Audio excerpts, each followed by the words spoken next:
Selamat petang dan salam sejahtera. Kami daripada Kumpulan 2, MSU College Kota Baru. Hari ini kami ingin membentangkan tugasan 2 kami iaitu bertajuk Pengaruh Budaya Indo-Arya terhadap Negara India.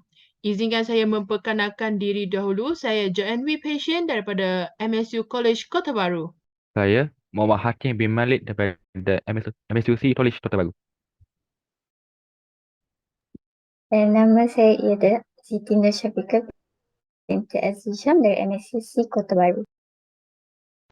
Saya Nur Armashita binti Sofi dari MSU Kota Baru. Saya Nur Anis Aini binti Muhammad Nawawi dari MSU Kota Baru.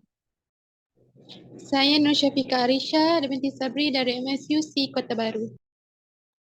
Saya Syafiqah binti Mahmud dari MSUC Kota Baru.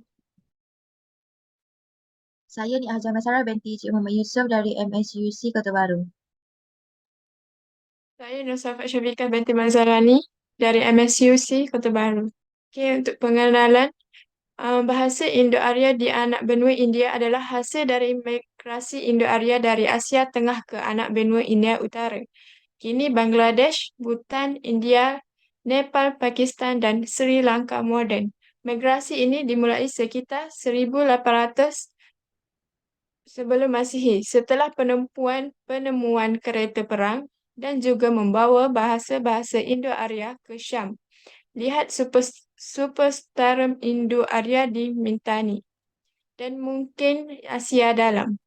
Migrasi bahasa Indo-Arya adalah bagian dari penyebaran rumpun bahasa Indo-Eropah yang lebih besar dari tanah air Proto-Indo-Eropah di stepa Pontus Caspia yang dimulai pada milenium keempat sebelum Masihi. Kebudayaan GGC, kuburan hash, timbunan tembaga, OCP dan PW kemungkinan merupakan kebudayaan yang berhubung dengan bangsa Proto-Indo-Arya.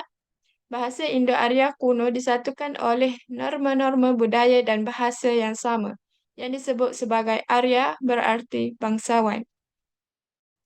Difusi budaya dan bahasa ini terjadi oleh sistem patron-klien yang memungkinkan penyerapan dan akulturasi kelompok lain ke dalam budaya ini dan menjelaskan pengaruh kuat pada budaya lain yang berinteraksi dengannya. Sekian daripada saya. Baiklah, lanjut kita ke seterusnya adalah kepercayaan masyarakat Indo-Arya. Jadi untuk kepercayaan mereka mempunyai 4 Veda iaitu Rig Veda, Yajur Veda, Samaveda dan juga Atharva Veda. Jadi untuk Rig Veda, ia merupakan kitab pertama daripada 4 Veda. Ia juga dipanggil sebagai Veda of Praise di mana kitab tertua dalam agama Hindu. Jadi dalam Rig Veda ni terdapat beberapa rangkap lagu yang akan dimainkan semasa perayaan ataupun upacara keagamaan. Jadi untuk Yajur Veda adalah kitab kedua daripada 4 Veda itu. Jadi ini merupakan Veda of Yajus di mana mantra yang dinyanyi semasa aktiviti keagamaan. Jadi ada 2 jenis Yajur Veda iaitu Black Yajur Veda dan juga White Yajur Veda. Untuk Black Yajur Veda ini dalam bahasa Hindu kita panggil Taittiriya di mana White Yajur Veda dipanggil sebagai Vajrasaneyi. Untuk yang ketiga adalah Samaveda. Samaveda merupakan Veda yang ketiga dalam daripada 4 Veda ini. Samaveda juga dipanggil sebagai lagu suci di mana sacred song. Di mana dalam Veda ini mempunyai banyak lagu yang akan dinyanyikan oleh ketua kampung dan juga pengikut-pengikut dalam upacara keagamaan. Dan yang terakhir adalah Atharva Veda di mana adalah keempat Veda dalam 4 Veda ini. Atharva Veda ini adalah knowledge di mana masyarakat dapat banyak ilmu pengetahuan terutamanya sains perubatan, ilmu sihir dan pelbagai lagi. Jadi masyarakat Hindu atau Indo-Arya ini mereka percaya bahawa dapat ilmu daripada Atharva Veda. Sekian daripada saya. Seterusnya ialah masyarakat Dravida. Masyarakat Dravida merupakan suku asli bangsa India adalah bangsa Dravida yang ada jauh sebelum kedatangan bangsa Arya.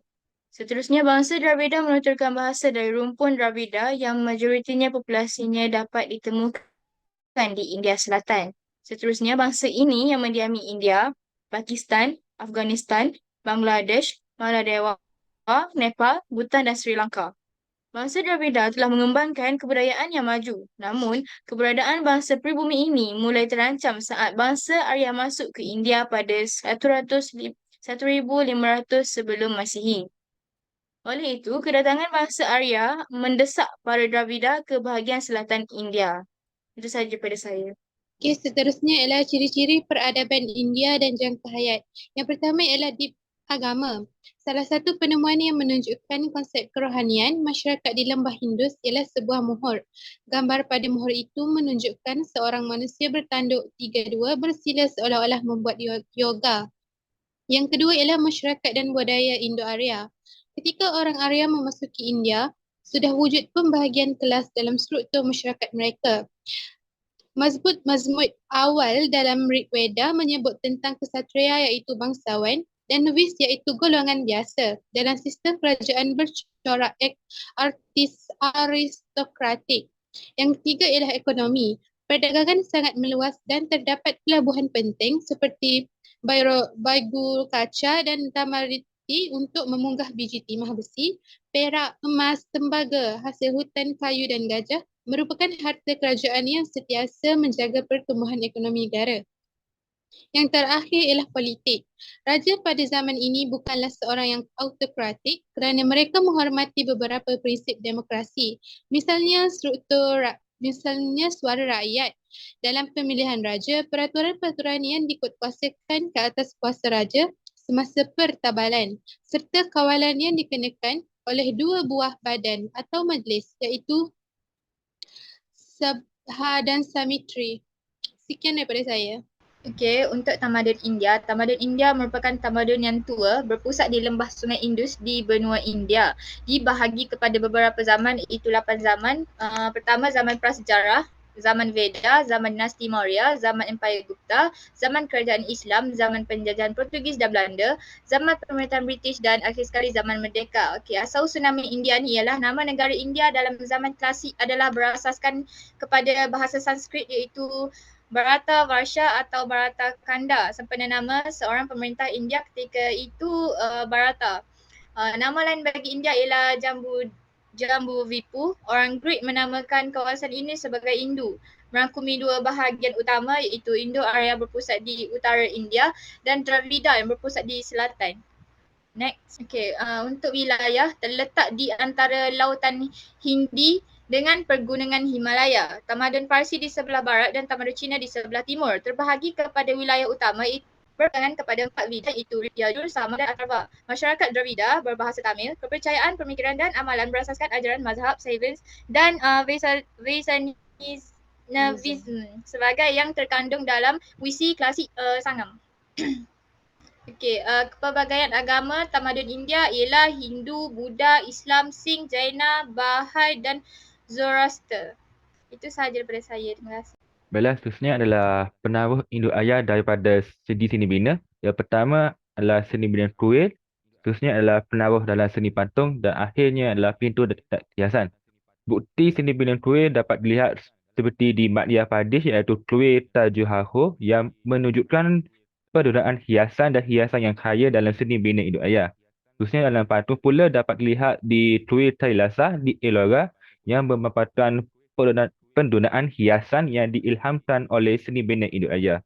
Dan akhirnya pintu hiasan adalah pada utiran pada pintu dan tingkap kuil seperti kuil matahari di Modera Tujirat yang mencerminkan penaruh seni bina Indo-Arya. Seterusnya adalah daripada segi sosial.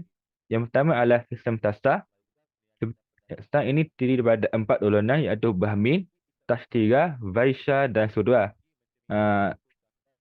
Sistem ini dapat dilihat dalam kitab suci Hindu seperti Rig Veda dan Masumriti. Seterusnya adalah etika iaitu adab perkahwinan, upacara keagamaan dan norma masyarakat yang diwarisi oleh budaya Indo-Arya. Ini dapat dilihat pada teks kuno seperti Dhamma Sastra iaitu memberikan panduan tentang etika dalam kehidupan manusia. Akhir sekali adalah daripada dari segi warisan warisan bahasa dan sastra, iaitu daripada bahasa Sanskrit. Bahasa Sanskrit telah menjadi asas bagi banyak bahasa India dan juga menghasilkan banyak teks-teks klasik seperti Mahabharata dan Ramayana. Okey, seterusnya adalah pengaruh budaya dan bahasa Indo-Arya. Untuk yang pertama adalah pakaian tradisional iaitu sari. Sari merupakan pakaian wanita yang sangat khas di India.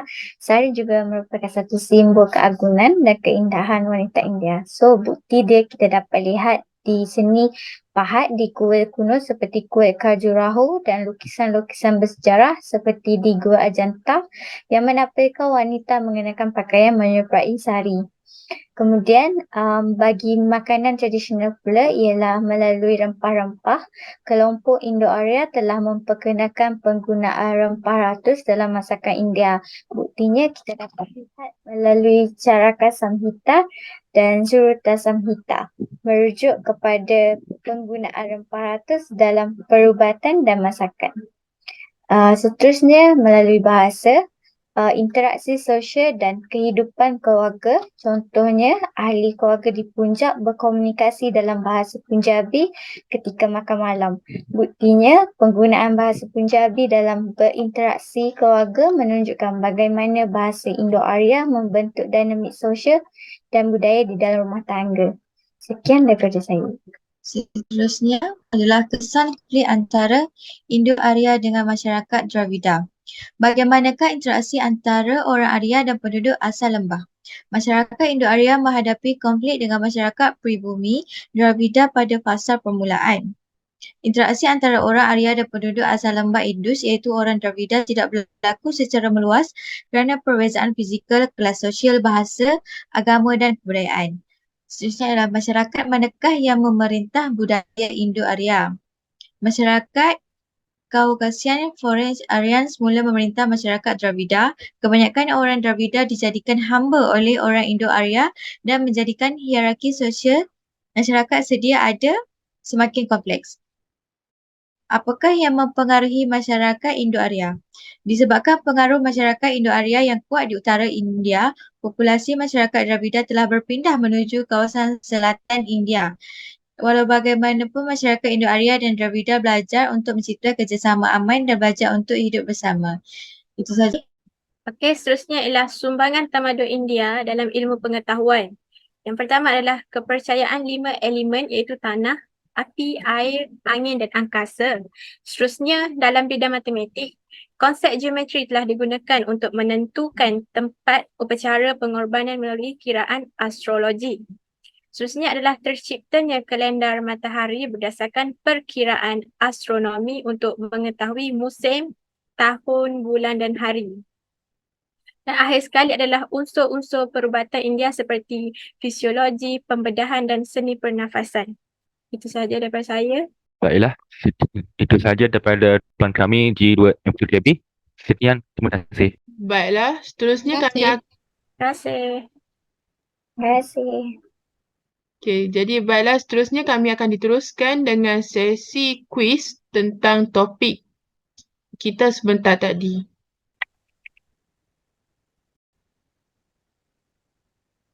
Baiklah, semua boleh masukkan pin yang tertera ini.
Baiklah, kita akan mulakan dalam kiraan 1, 2, 3.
Last sekali.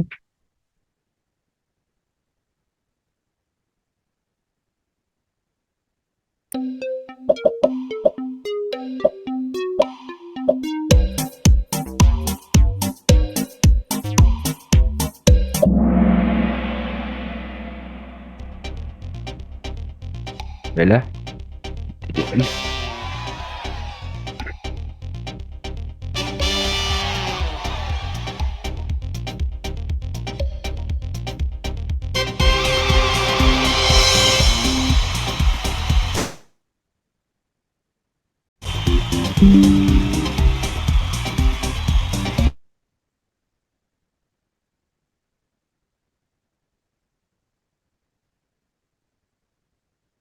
Baiklah, itu sahaja daripada kami, kumpulan 2 FTTB.